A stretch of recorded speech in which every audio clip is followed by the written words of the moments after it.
உங்கள் எண்ணங்களின் வண்ணமாய் நான் உங்கள் தூரிகை. வணக்கம். வாருங்கள் பதிவுக்குள் செல்வோம். இன்றைய பதிவு யாரோ பார்க்கிறார்கள்.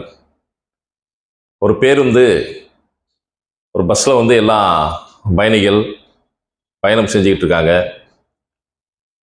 பேருந்து போயிட்டே இருக்கு. கண்டக்டர் எல்லாத்துலேயும் டிக்கெட் யார் வாங்கினீங்கன்றது எல்லாத்துலேயுமே டிக்கெட் வாங்குறதுக்கு ஃபுல்லாக எல்லாத்தையும் பார்த்துட்டு டிக்கெட் வாங்கிட்டே இருக்காரு. சிறிது நேரம் எல்லாத்துலேயும் டிக்கெட்டெல்லாம் வாங்கி முடிச்சதுக்கப்புறம் கண்டக்டர் பின்னாடி இருக்கையில் ஒரு காலியாக இருக்கிற ஒரு சீட்டில் போய் உட்காந்துறாரு, ஃப்ரீயாக உட்காந்துறாரு. ஒரு மாலை வேலையில் அந்த பேருந்து போயிட்டே இருக்கு. கொஞ்ச நேரத்தில் இருட்டிடுது. இருட்டின உடனே பஸ்ஸில் அந்த உள்ளே இருக்க லைட் எல்லாத்தையுமே ஆஃப் பண்ணிடுறாங்க.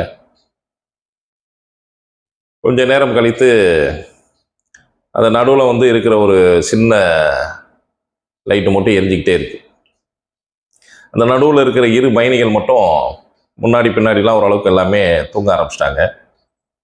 அதில் அந்த சீட்டில் பக்கத்தில் அந்த விளிம்பு பகுதியில் இருக்கிற அந்த பயணி மட்டும் தூங்காமல் அப்படியே பார்த்துக்கிட்டே இருக்காரு. அந்த லைட்டு வெளிச்சத்துக்கு கீழே பார்த்தீங்கன்னா ஒரு 500 ரூபா தாள் பணம் மட்டும் கீழே கிடக்கு. அதை பார்த்த உடனே இந்த விளிம்பில் உட்காந்துருக்காரு அந்த பயணிக்கு தூக்கமே வரல. ஆகா, எப்படியாவது இந்த 500 ரூபா நோட்டை எடுத்துடணுமே அப்படின்னு சொல்லி அவரோட எண்ணங்கள், அவரோட கண்கள் பூராமே அந்த 500 ரூபா நோட்டு மேலே தான் கண்ணாக இருக்குது. சரின்னு அப்படியே லைட்டாக பின்னாடி திரும்பி பார்க்குறாரு, இந்த பக்கம் பார்க்குறாரு.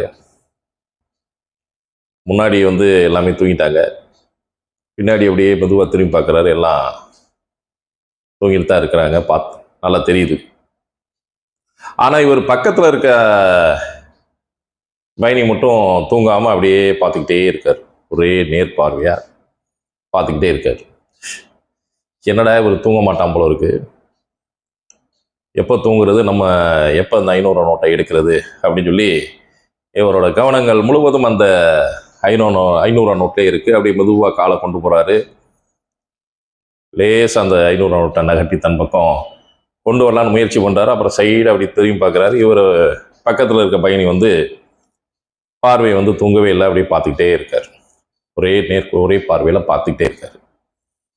இவருக்கு படபடப்பு. அடுத்த ஸ்டாப் வந்துச்சுன்னா எல்லா பயணிகளாக இறங்க ஆரம்பிச்சிருவாங்களே, எப்படி நம்ம இந்த நோட்டை 500 ரூபா நோட்டை எடுக்க போகிறோம்,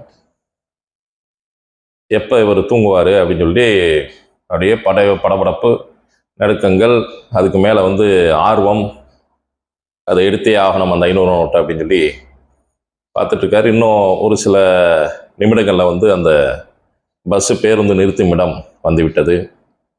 உடனே ஒரு பக்கத்தில் இருக்கிற பயணி எந்திரிச்சிடுறாரு.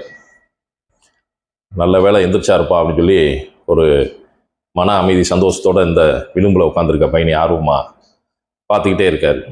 இவர் எந்திரிச்சு மேலே தன்னோட பையை எடுத்துட்டு தன்னோட பைக்குள்ளே இருக்கிற ஒரு கருப்பு கண்ணாடி, அந்த கருப்பு கண்ணாடி எடுத்து போட்டுறாரு. போட்ட அடுத்த நிமிஷம் அந்த ஸ்டிக்கை நல்லா ஹோல்டிங் பண்ணி வச்சுருந்தாரு. அந்த ஸ்டிக்கை எடுத்து வச்சு அப்படியே மெதுவாக ஊண்டி அப்படியே படி பக்கத்தில் போய் மெதுவாக இறங்க ஆரம்பிச்சிடாரு. ஆம் நண்பர்களே, அவர் ஒரு கண் இழந்தவர், ஒரு குருடர். பாவம்,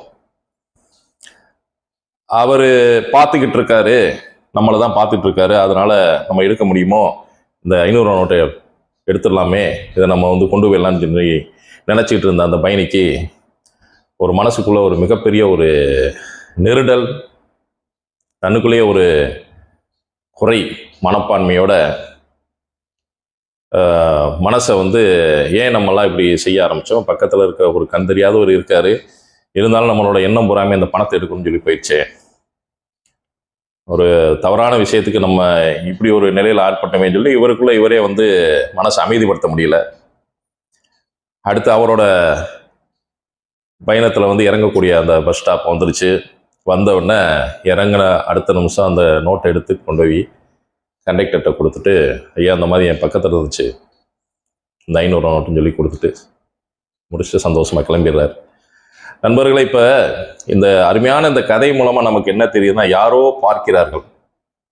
இன்னைக்கு சிசி கேமரா வந்து எங்கே பார்த்தாலும் எல்லா இடத்துலையும் இன்னைக்கு போலீஸ் டிபார்ட்மெண்ட்லேருந்து இன்னைக்கு எல்லா இடங்களையுமே வந்து அதுதான் கண்டுபிடிச்சி கொடுக்குது. திருடர்கள்லேருந்து யார் என்ன பண்ணிட்டு இருக்காங்க, எங்கெங்கே என்ன இது பண்ணிட்டு இருக்காங்கன்னு ஒரு அதிகபட்சமான ஒரு வேலையை வந்து சிசி கேமரா தான் பார்க்குது. அப்போ யாரோ பார்க்கிறார்கள் அப்படின்னு சொல்லி தான் இன்னைக்கு வந்து திருடர்களே அதிகமாக திருட்டு பயம் இல்லாமல் நிறைய திருடர்கள் இருக்கும் நிலை வந்து குறைந்து மனிதர்கள் வந்து ஒரு சந்தோஷமாக மகிழ்ச்சியாக நடமாடக்கூடிய நிலை வருது. அதே போல் ஒரு எக்ஸாம்பிள் பார்த்தோம்னா ஒரு பிட் அடிச்சு நம்ம பாஸ் பண்ணிடுவோம்னு நினைக்கும் மாணவர்கள் கூட பயந்து நம்மளை யாரோ பார்க்கிறார்கள், நம்மளை டீச்சர் பார்த்துருவாளா, இல்லை நம்மளை யாராவது வாத்தியார்கள் இவங்களாம் பார்ப்பாங்கன்னு சொல்லி அவனோட பயம் நடுக்கங்கள் உள்ளுக்குள்ள வருது. இன்னைக்கு நிறைய இடங்கள்ல கடவுள் முக்கியமா வந்து சொல்ல போனா கோவில்ல வந்து கடவுள் இருக்காரா இல்லையா அப்படின்றதுக்கு அப்பாற்பட்டு கடவுள் இருக்காங்கன்றது போறவங்க நிறைய.